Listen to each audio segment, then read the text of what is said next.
Occupational English Test. Listening Test. This test has 3 parts. In each part, you'll hear a number of different extracts. At the start of each extract, you'll hear this sound. You'll have time to read the questions before you hear each extract, and you'll hear each extract once only. Complete your answers as you listen. At the end of the test, you'll have 2 minutes to check your answers. Part A. In this part of the test, you'll hear 2 different extracts. In each extract, a health professional is talking to a patient. For questions 1 to 24, complete the notes with information that you hear.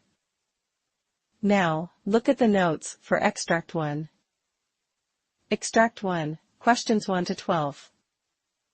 For questions 1 to 12, complete the notes with a word or short phrase that you hear. You now have 30 seconds to look at the notes.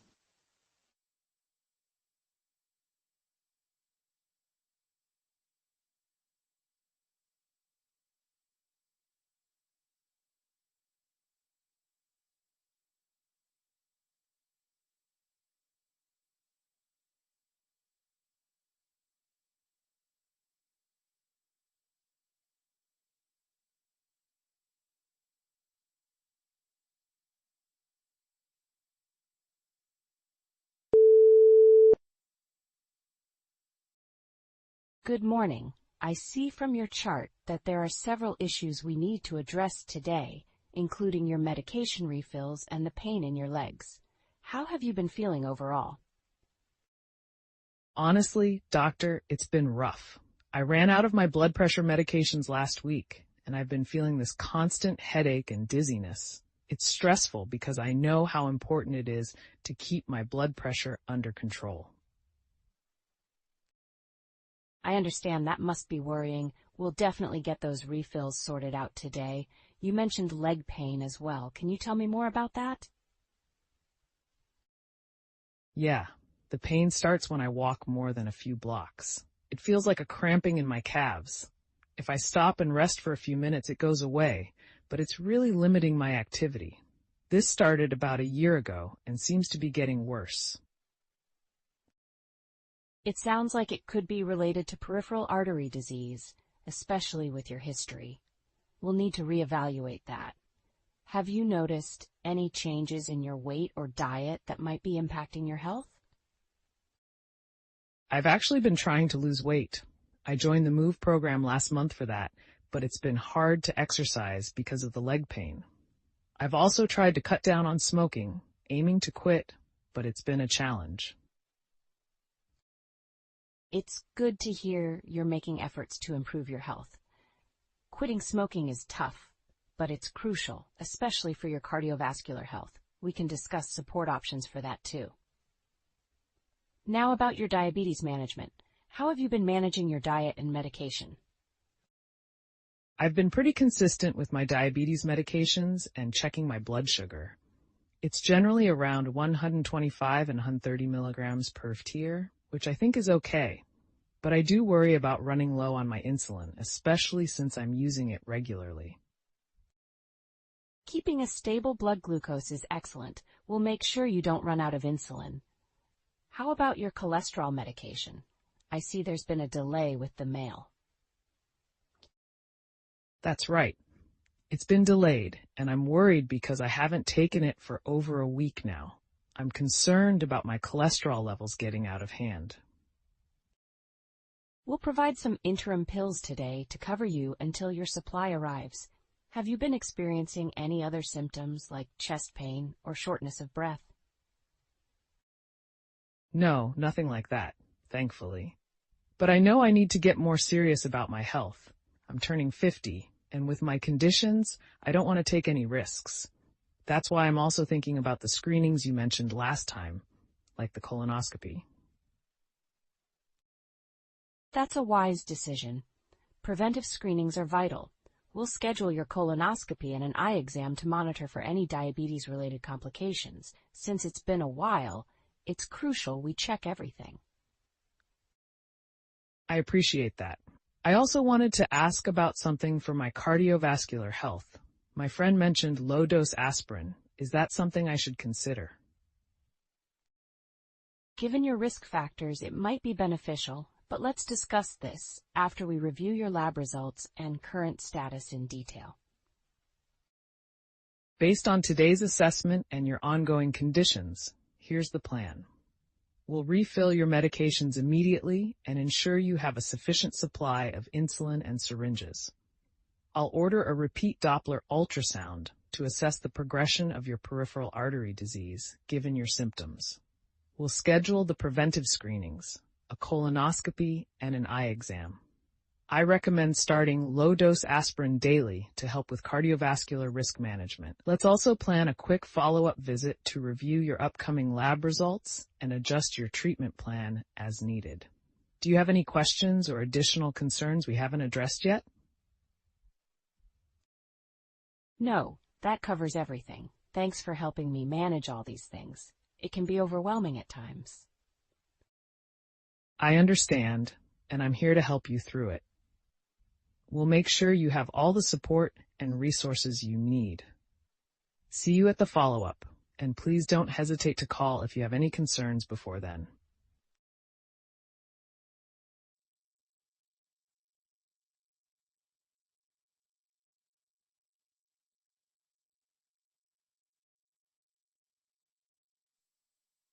Extract 2, questions 13 to 24.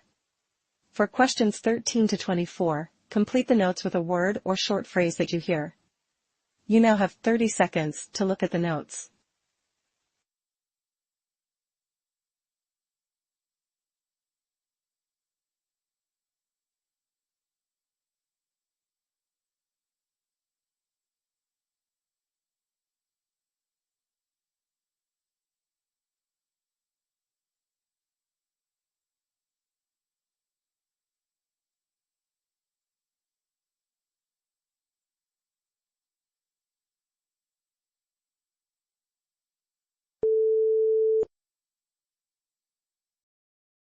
Good morning.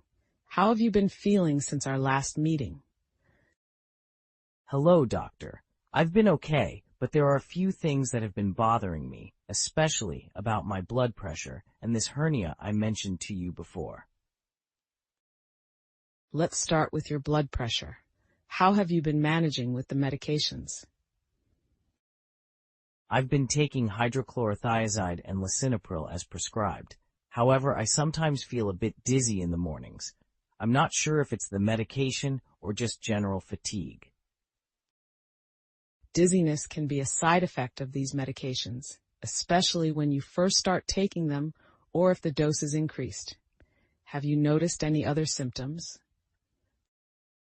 Not really, just the occasional headache. But I'm more concerned about this hernia.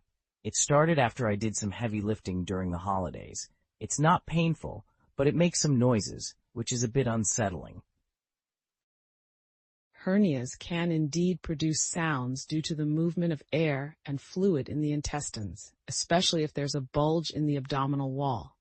Have you noticed any bulging or swelling in that area? Yes, there's a visible bulge, and it becomes more noticeable when I stand up or lift something.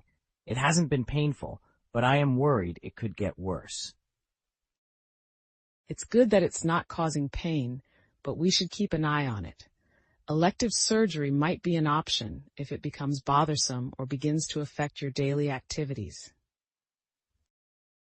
I'd like to avoid surgery if possible. I'm also a bit wary about hospitals after the pandemic. That's a valid concern. We can discuss non-surgical options and monitoring for now. Moving on to your vaccinations, I see you agreed to the DTaP vaccine today. Yes, I trust your judgment.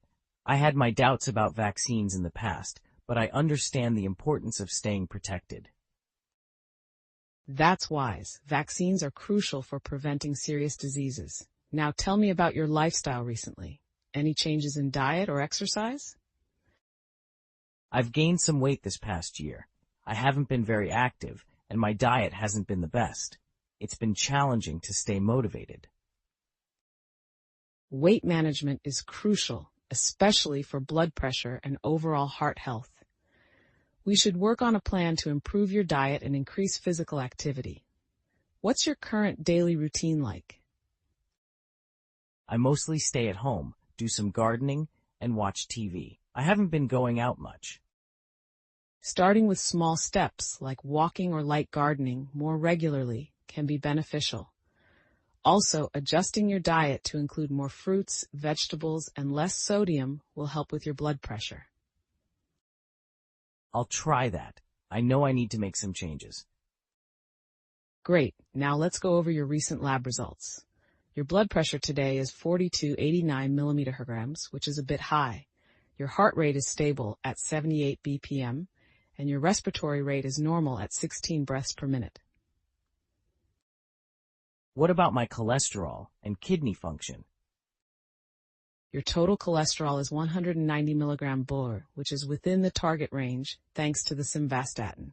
However, your kidney function shows some decline, with a creatinine of 1.4 milligrams and an eGFR of 59 milli per min. We need to continue monitoring that closely. I understand. Is there anything else I should be doing? Just continue with the current medications and lifestyle changes we discussed. I also recommend a colonoscopy this year due to your history of polyps. Okay, I'll schedule that. Thank you for going over everything with me. You're welcome. We'll schedule a follow-up in a year. But if anything changes or you have concerns, don't hesitate to contact us earlier. Let's keep a close eye on the hernia and your blood pressure. Will do. Thanks again, doctor. Take care and see you next time. Remember, small lifestyle changes can make a big difference.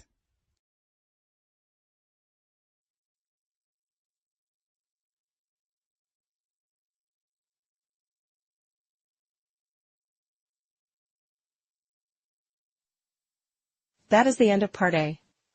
Now look at Part B. Part B. In this part of the test, you'll hear 6 different extracts. In each extract, you'll hear people talking in a different healthcare setting.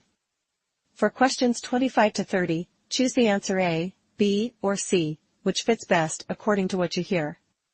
You'll have time to read each question before you listen. Complete your answers as you listen. Now look at question 25.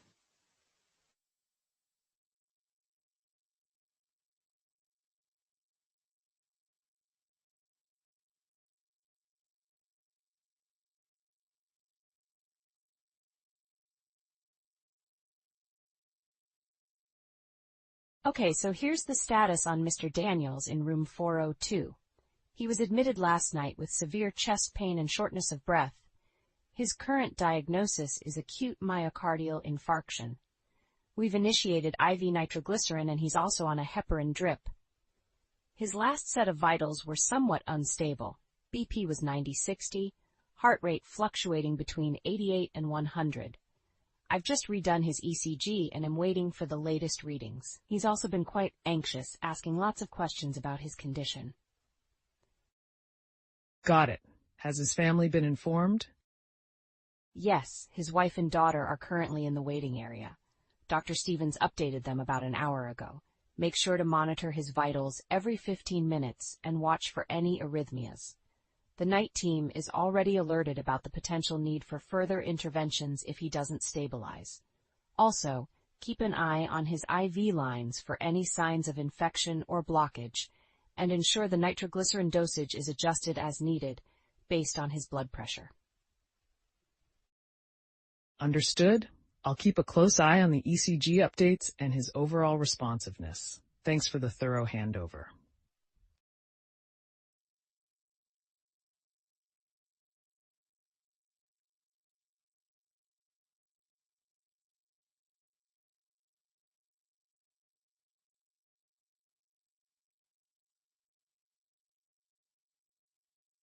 Now look at question 26.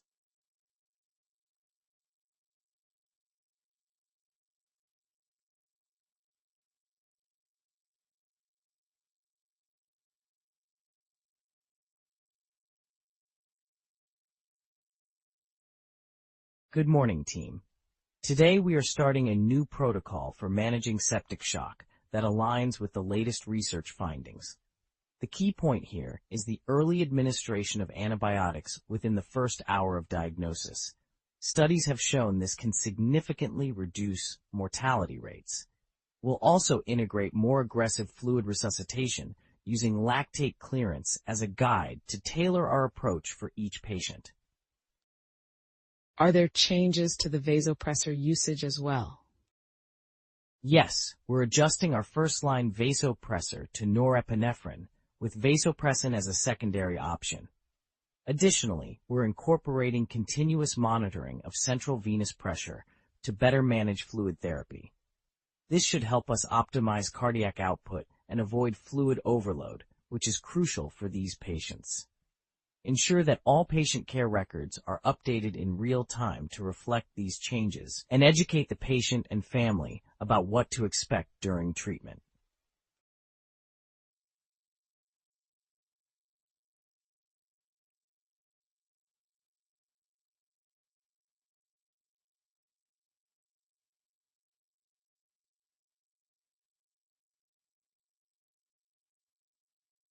Now look at question 27.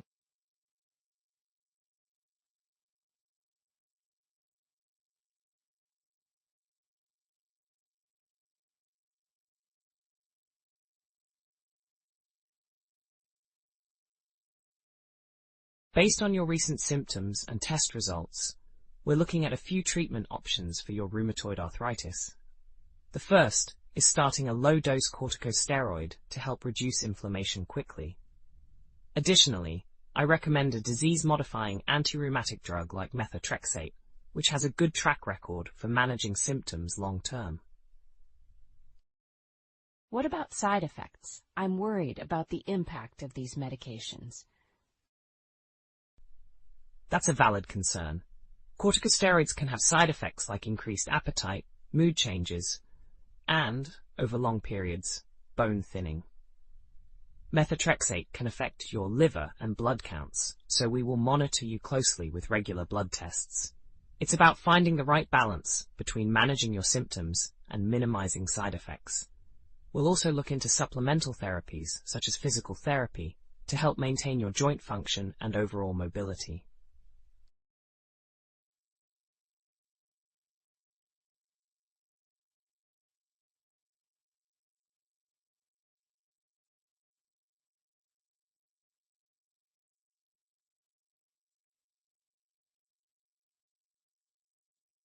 Now look at question 28.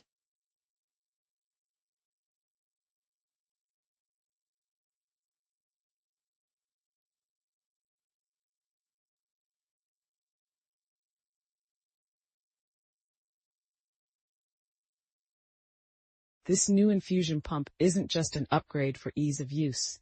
It's also designed to reduce medication errors significantly. Let's start with how to set it up.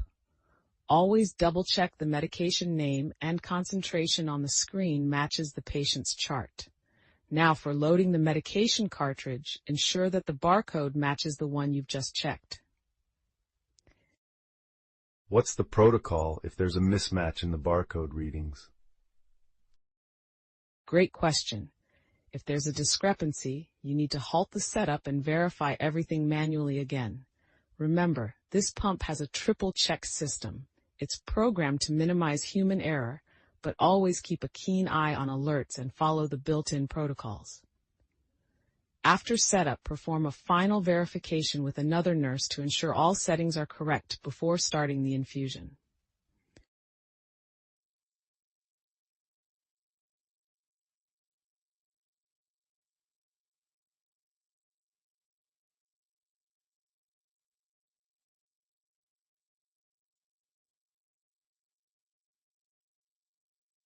Now look at question 29.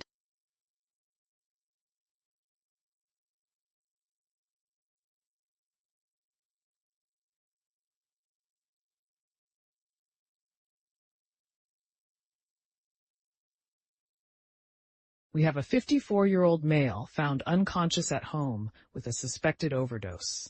We've administered naloxone en route, and he's now semi-conscious but disoriented. His respiratory rate was low on scene, about 8 breaths per minute, but it's now up to 12. We've also started him on oxygen, and his saturation is improving. Any known history of drug use or medications found on site? Family mentioned he has a history of opioid use, though they thought he had stopped. We found prescription bottles for oxycodone and diazepam at the scene. It's critical we monitor him closely for any potential respiratory or cardiac complications as the effects of the naloxone wear off and ensure a smooth transition to the ED staff for further care.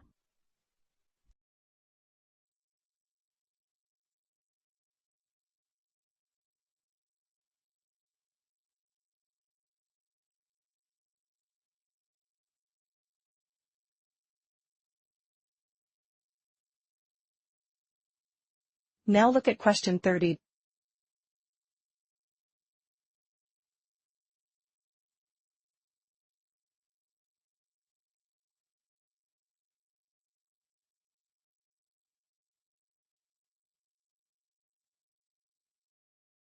Your stress test results indicate some abnormalities in how your heart responds to exercise. Specifically, there was a noticeable decrease in blood flow to the heart muscle at peak exercise, which suggests the presence of coronary artery disease. Given these findings, I recommend we proceed with a coronary angiography to get a detailed look at your heart's arteries. What exactly will that procedure tell us? It'll provide us with clear images of your coronary arteries to see if and where there are blockages or narrowing that could be causing your heart symptoms. Depending on what we find, we can discuss whether you might benefit from stenting or other interventions. This procedure is critical for determining the best course of action to prevent potential heart attacks or other serious cardiovascular events.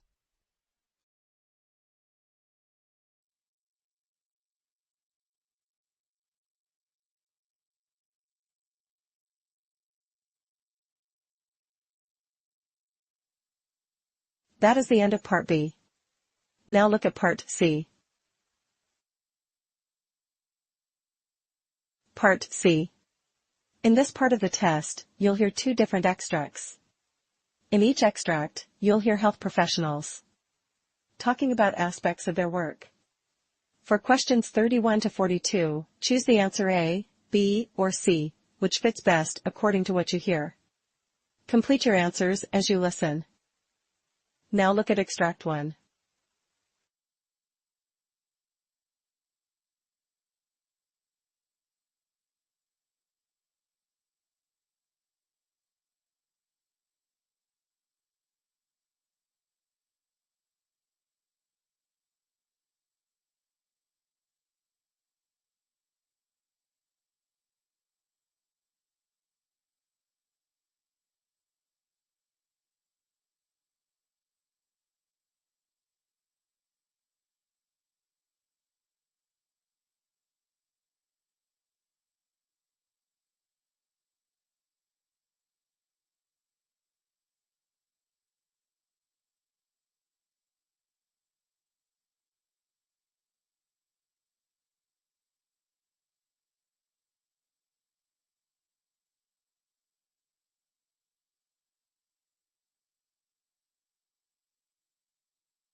Hello everyone, and welcome to today's comprehensive webinar on pericardial diseases, focusing on the intricacies of pericarditis and myocarditis.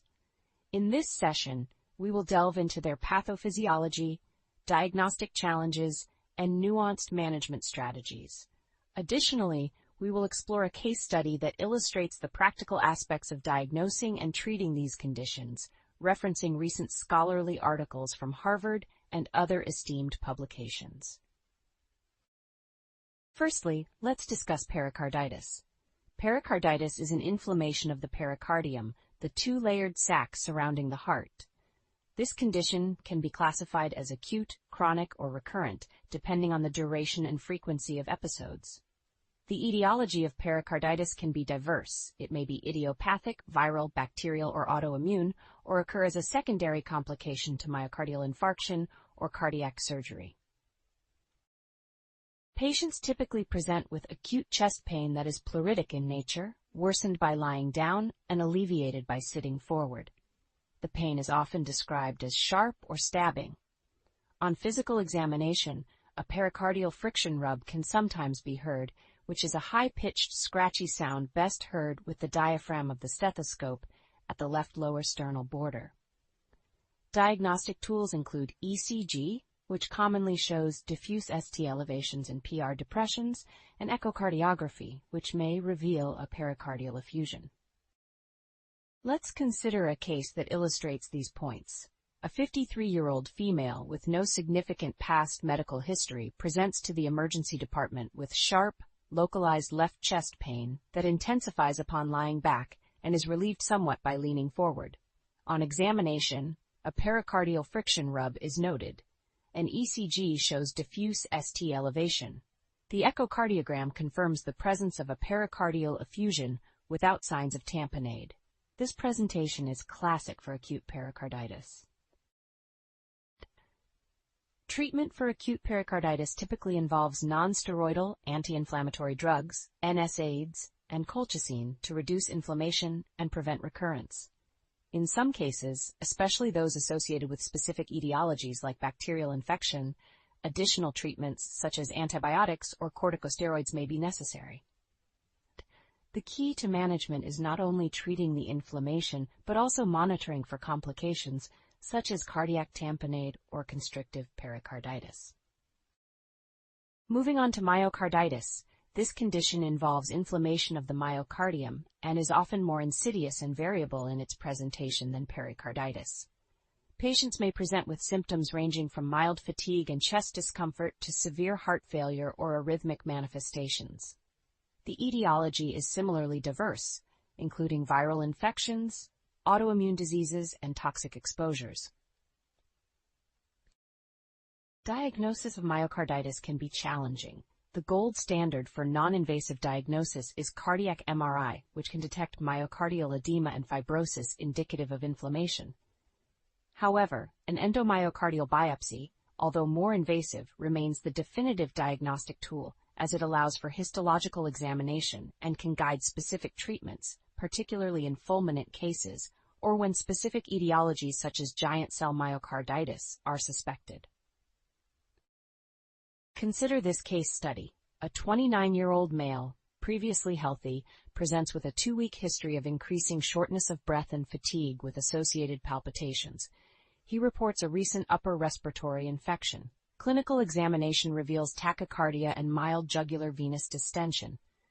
Laboratory tests show elevated cardiac enzymes, and the ECG exhibits nonspecific ST and T wave changes. An MRI suggests myocardial inflammation consistent with myocarditis.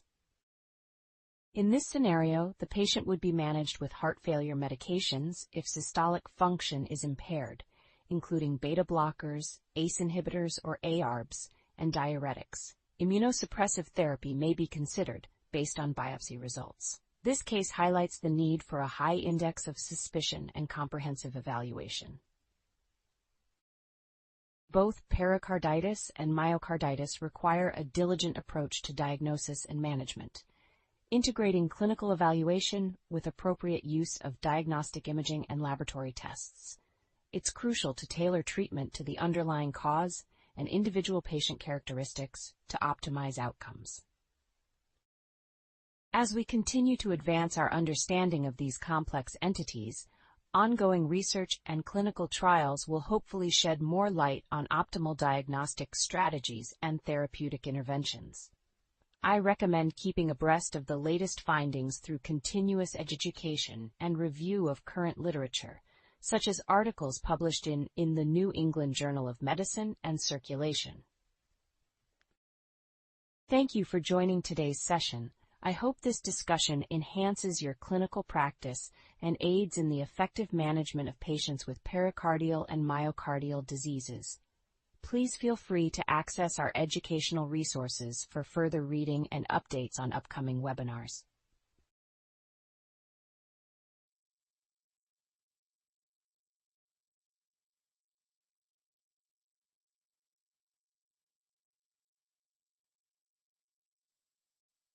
Now look at Extract 2.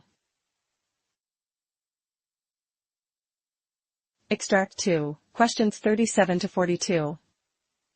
You now have 90 seconds to read questions 37 to 42.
Welcome to today's healthcare podcast, where we delve into the intricate world of serotonin syndrome, a condition characterized by an excess of serotonin in the central nervous system.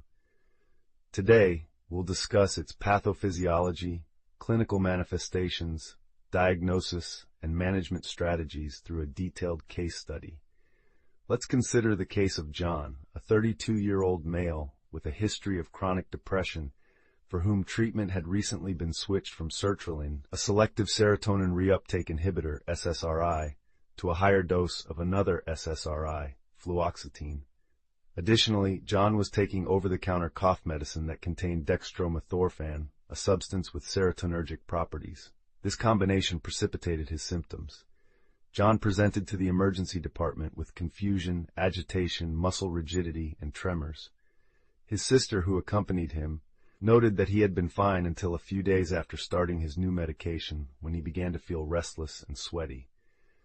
On examination, John's vital signs included a temperature of 38.7 degrees Celsius, heart rate of 110 beats per minute, and elevated blood pressure. Neurological examination showed myoclonus, hyperreflexia, and ocular clonus, all hallmark signs of serotonin syndrome. Understanding the pathophysiology is crucial. Serotonin syndrome occurs when there is an accumulation of serotonin, typically due to medications that affect serotonin metabolism or serotonin receptor activity. This can include SSRIs, serotonin norepinephrine reuptake inhibitors, tricyclic antidepressants, monoamine oxidase inhibitors, and over-the-counter supplements like St. John's wort. In John's case, the combination of fluoxetine and dextromethorphan significantly increased serotonin levels in his central nervous system, leading to overstimulation of 1A and 2A receptors and resulting in his symptoms. Diagnosing serotonin syndrome can be challenging due to its spectrum of symptoms that can mimic other conditions such as neuroleptic malignant syndrome, anticholinergic toxicity, or meningitis, which may delay the interventions. The Hunter criteria, which we used in John's diagnosis, is a diagnostic tool that includes symptoms such as spontaneous clonus, inducible clonus with agitation or diaphoresis, ocular clonus, tremor, hyperreflexia, hypertonia, and temperature above 38 gross Celsius, along with an increase in serotonin-modulating agents. Management involves immediate discontinuation of all serotonergic agents and supportive care to stabilize the patient. Symptomatic treatment for John included sedation with benzodiazepines to reduce agitation and muscle rigidity. We also aggressively managed his hyperthermia with cooling measures and intravenous fluids to prevent complications like rhabdomyolysis. In severe cases like John's, where there is significant hyperthermia and neuromuscular abnormalities, more specific interventions might be necessary. Cyproheptadine, a serotonin antagonist, can be administered. It acts as a competitive inhibitor at serotonin receptors and can be given orally or through a nasogastric tube in intubated patients. For John, we started cyproheptadine once he was stabilized and closely monitored for improvements. The prognosis of serotonin syndrome varies. Mild cases may resolve within 24 to 72 hours with appropriate treatment, while severe cases can be life-threatening. John's timely arrival at the hospital and the immediate recognition of his symptoms likely prevented more severe outcomes. This case highlights the importance of considering drug interactions as potential culprits in sudden changes in patient status. Healthcare professionals must be vigilant when prescribing medications known to increase serotonin levels, especially when patients are already using other serotonergic drugs. Education on drug interactions and the signs of serotonin syndrome should be a mandatory component of medical training and ongoing professional development. Serotonin syndrome is a complex and potentially life-threatening condition that requires prompt recognition and aggressive treatment. As clinicians, we must maintain a high index of suspicion, particularly in patients presenting with autonomic disturbances, neuromuscular abnormalities, and changes in mental status, especially if they have a history of polypharmacy involving serotonergic agents. Understanding the pharmacological properties of medications and their interactions plays a crucial role in preventing this syndrome. Thank you for joining today's discussion on serotonin syndrome. It's essential for healthcare providers to continuously educate themselves about such conditions to enhance patient safety and improve outcomes.